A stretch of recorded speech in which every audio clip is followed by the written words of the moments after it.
Paige Bueckers gets her first win in the WNBA in the very familiar confines of the state of Connecticut. Here on the Hoops Cap. Let's get it. Let's get it. Let's get it. Let's get it. Yeah. UConn, baby. Home of the champions. Let's go. All right, welcome into the Hoops Cap pod. Let's get that logo off of my face and bring in T. Baker. T, we're doing this little mini pod because you can see there's no rundown. This is literally the only topic of discussion today was Paige back in Connecticut for her first pro W. I only have one question to start. What was that atmosphere like in Mohegan Sun? Paige Bueckers fresh off a national championship, but now playing professionally in the state of Connecticut. Yeah, well, it was a really good night for the state of Connecticut, for UConn fans. It kind of felt like a sort of return of the prodigal daughter or something like that to the state. It's interesting. I mean, I've seen UConn play many times at Mohegan with Paige on the roster, and it felt kind of weird to see her in a different uniform. I think that was part of the energy in the air, is just like, oh, like just weeks ago, this player won a title with UConn, and now she's in this new environment, a new jersey.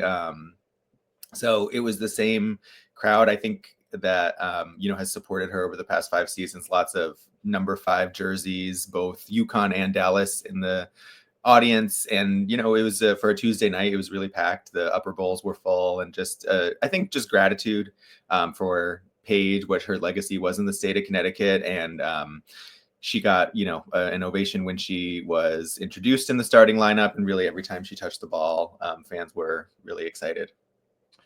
Yeah, what was the energy like? Because it's got to be weird. It's been 50 days or so less than 2 months since this player was on UConn with Paige, and now she's, like you said, like she's technically the visitor, right? And what was that kind of like dichotomy from the crowd? Because clearly people are there to see her. I mean, let's just be honest, right? And no disrespect to the Sun, I'm sure there's people are there to see them as well, but all intents and purposes, Paige was the show. Yeah, I think it's interesting because it's something that Sun fans are very used to and familiar with, like UConn players returning. So over the years, there's been a lot of these. I can still remember, way back, Diana Taurasi's first game back.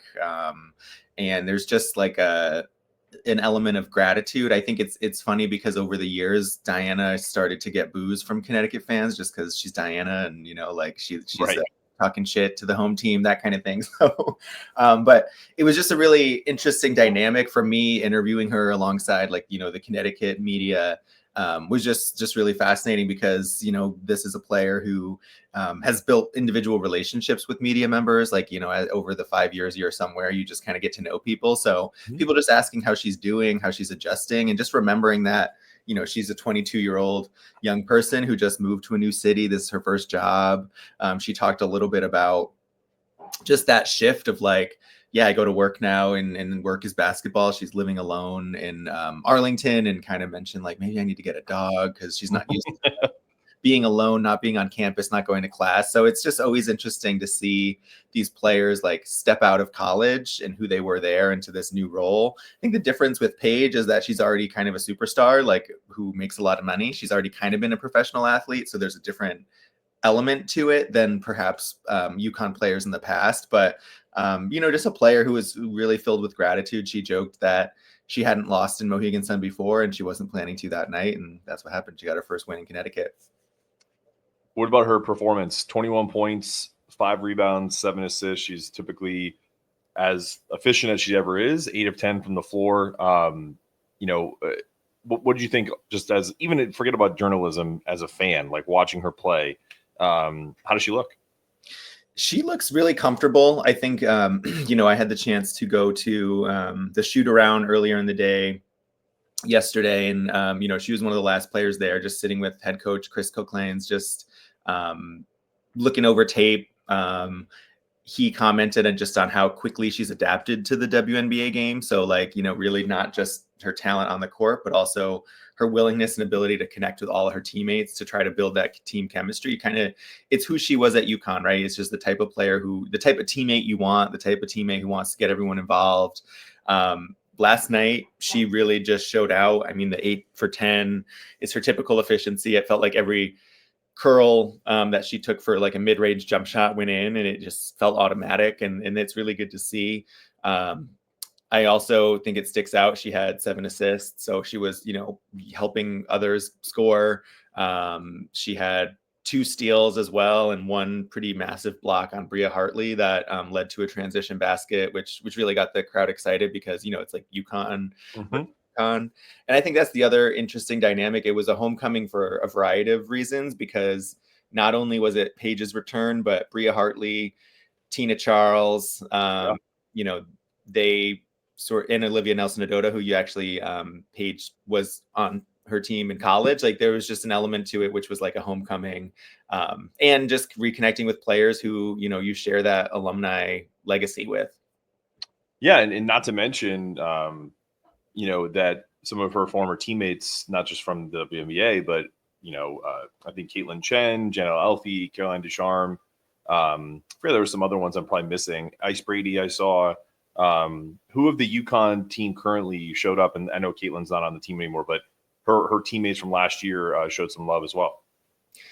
Those were the 4 I saw, so I think you got them. I also saw some UConn support staff. Jamel Elliott was hanging out. Yes, Jamel Elliott. Yep. So there was just a real, UConn feel to it. I was asking about where Gino is. Apparently he's on vacation. So well-deserved break for him, and maybe just giving her some space. I don't know. Like it could be kind of perhaps daunting to see her college coach in the first game back. So letting her sort of like have that space. It was just weeks ago that she was in a UConn jersey. But I think that's the really unique thing about the WNBA is there's no off season following a college run, especially one that leads to a championship. So just seeing her in that new environment, seeing her in a new uniform was definitely an adjustment. And I think it's just sort of like a natural growth and maturity of a player. But really interesting to see kind of that return, to see the way that the Connecticut fan base embraces her, and just the comfort with which she takes all of that. She takes it in stride. She always is grateful for that support, really shouted out the state of Connecticut for what they've offered her, and again, kept that winning streak alive at Mohegan. Yeah. And honestly, to me, the biggest thing I've seen is her transition to the W has been seamless. You know what I mean? Like she's the first first player in WNBA history with 60 points and 30 assists through the first 5 games.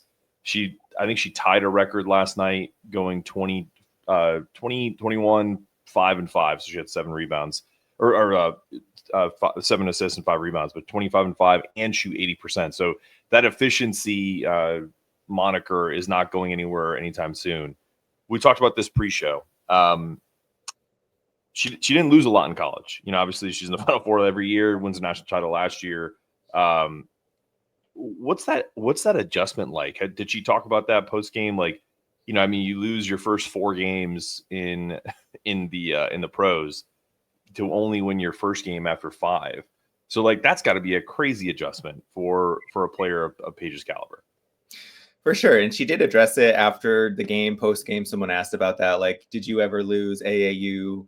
High school career, have you ever lost your first 4 games or even 4 games in a row? And she said she couldn't remember that she had. So I think that probably means she hasn't. No, that means that's never happened. And she said she would prefer not to think about it. So I think that like competitive side of her is still there, like hates to lose.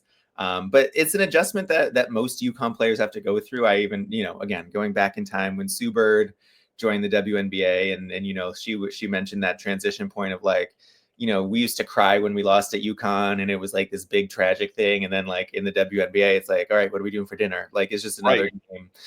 So I think she's beginning to adjust to that mentality, because she also mentioned like, this is just another game in a long WNBA schedule. It's 44 games in a really tight amount of time. And it's constant, right? The WNBA season is a grind. And so I think she's just adjusting to that pace and adjusting to like the reality that like, it's a next game mentality. It's not like a loss that like shakes the state like it did, when she was a UConn player. That's for sure. So maybe a dose of reality. That's probably good. Yeah, I think so. Back to Gino going to these games. Do you think, because I was going to ask this before, do you think maybe he goes to New York to see when they play the Liberty? Like maybe that's kind of like his first let's check out Paige in the WNBA, but also gets to see Stewie and maybe Nafisa, like, eventually, like when they play Minnesota, like I don't know, like when, like what do you think his schedule is? I know he's on vacation. Yeah. Drink all the wine you want, Gino. No one's asking you to be there. I'm just curious what you think. I think so. I mean, he's shows up at Mohegan Sun. I think he's always been someone who kind of follows his players when they visit. Whether it's in Barclays Center or Mohegan. In the past, I know he's come by to see Stewie play and visit with her kids and her family, because it is a family. It's a big family. Like, not only does he know the players, but he knows their families and he knows the people who are visiting to see them. So I do expect. I don't think he goes to the majority of games throughout the season, even though he could, because there's a UConn player on most WNBA rosters, but he'll definitely show up at Mohegan at some point. He typically does in the summer. And yeah, maybe it could be that first game in Brooklyn. I think that's going to be a really fun game to see, kind of two UConn legends go head to head in that, New York environment. So I could see him, taking that trip. So last question. This is more on a serious note. I don't know if you saw it was on all social media. So it was on X, it was on Instagram. I guess in 2022, and I didn't know this because Paige has so many kind of endorsements and she does so many good things. And, whether that's partnering with large companies to help, communities and whatnot.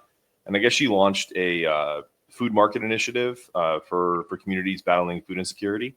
And so I don't know if you saw that. It was kind of really amazing and inspiring where people wanted to like give her things because I think it was been with a partnership with Verizon potentially.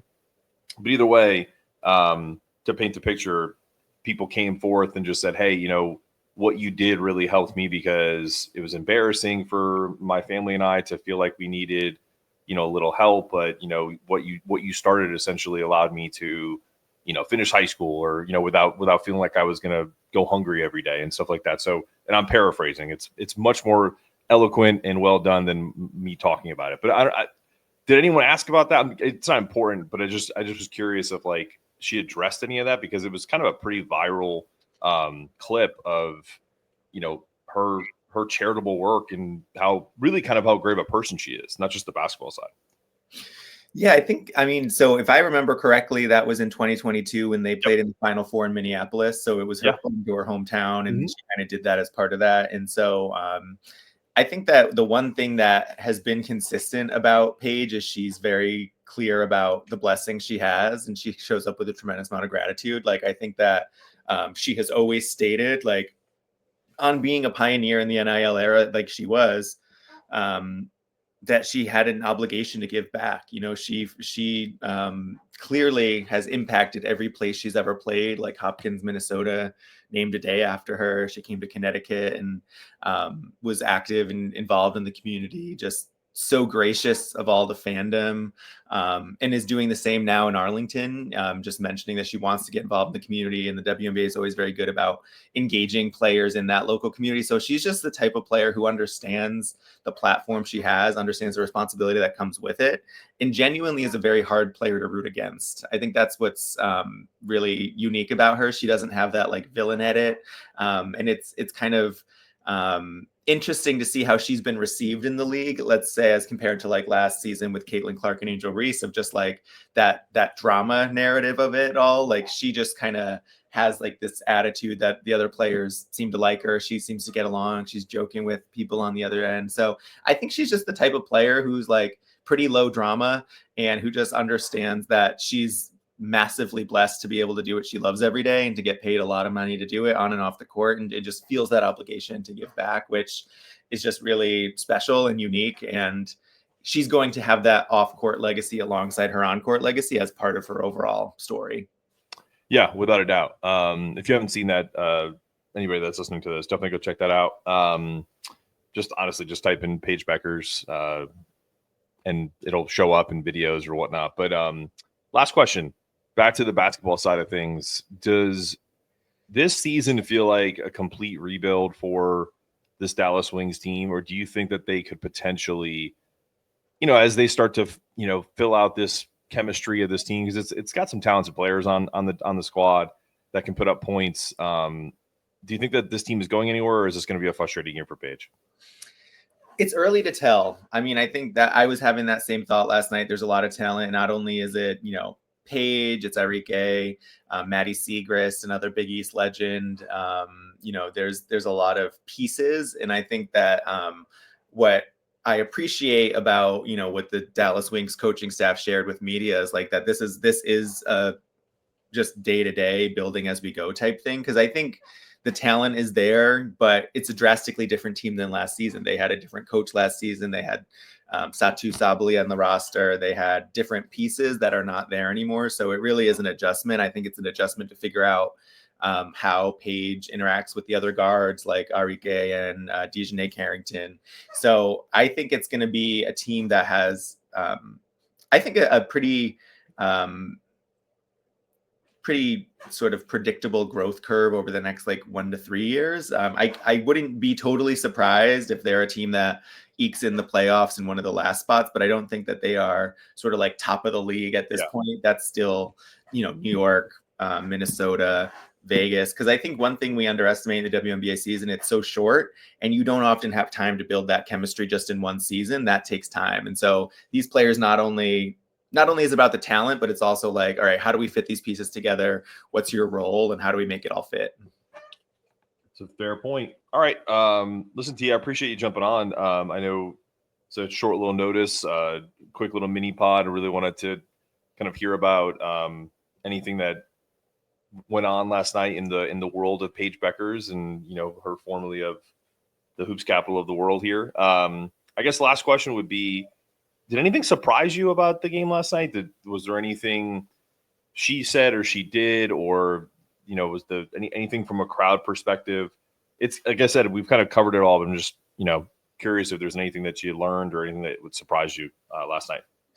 What surprised me, I think, is and maybe I shouldn't be surprised at this point because she's shown us this throughout her career, is Tina Charles is playing really well. It's probably the best player on the Sun right now. I think she scored 25 plus points just. And the way that she's able to do that at age 36 is really impressive. So I was just kind of blown away by that piece. I know she's been playing overseas in China with Olivia Nelson-Ododa, so those two have some chemistry. And just to see that translate back to the WNBA, we haven't seen her in a while in a WNBA uniform. So to see her come back this season and be that anchor for the Sun, we've talked about this off air, the Sun are definitely in a transition point. They lost their whole starting lineup. They have a new coach. They have a new system. So to see Tina Charles show up and be that anchor for them for a young team, knowing she doesn't have a lot of time left in the league, was really nice to see. And I think it was just, again, it was like a UConn alumni party, just seeing the way the fans just celebrate players from across different eras. Again, Tina Charles, Bria Hartley, Olivia Nelson-Ododa, Paige Bueckers, they all represent different eras of UConn basketball. And it was very cool to see that blend and to just step back and understand the way that UConn players have shaped the WNBA and vice versa, how the WNBA has shaped UConn players over the years to build their own professional legacies. You're so positive. So of course I'm going to end this on a negative. The Sun are obviously, in a transition, but potentially, is there kind of an impending doom with this team no longer being around eventually? Because that kind of seems like where things are headed. I didn't feel a sense of doom. I felt like it's very clear that this year's Sun team is not going to be the Sun team of years past. I think we're too early on in the discussions about selling the team to feel that doom, but I do expect that to be what will happen. So I think that doom will introduce itself soon. So I just hope that they have the ability to kind of reframe it and just celebrate the success this team has had for 2+ decades in Connecticut, because they have had success. They haven't won a WNBA championship, but they've reached the finals a couple times. They've had players who have really contributed significantly to the culture of the WNBA. So I hope that, even if this is the final season at Mohegan Sun, it can be more of a celebration vibe. The season ticket sold out for the first time Wow. ever in Connecticut Sun history. So I think that suggests to people like, get your tickets now while you still can. And that's certainly how I feel, both as a journalist and a fan of Connecticut basketball. It's just like, let's go appreciate what we have here while it's here, because it represented a significant era of WNBA, right? Like the Sun were one of the first teams to have fans show up in the ways that they did, but now it's just sort of a different time and they might not make that adjustment, but it doesn't mean that what they did over the past 20 years didn't build a foundation for what's next. No, I don't disagree with you. But I do feel like your optimism is rare to the region. Yeah.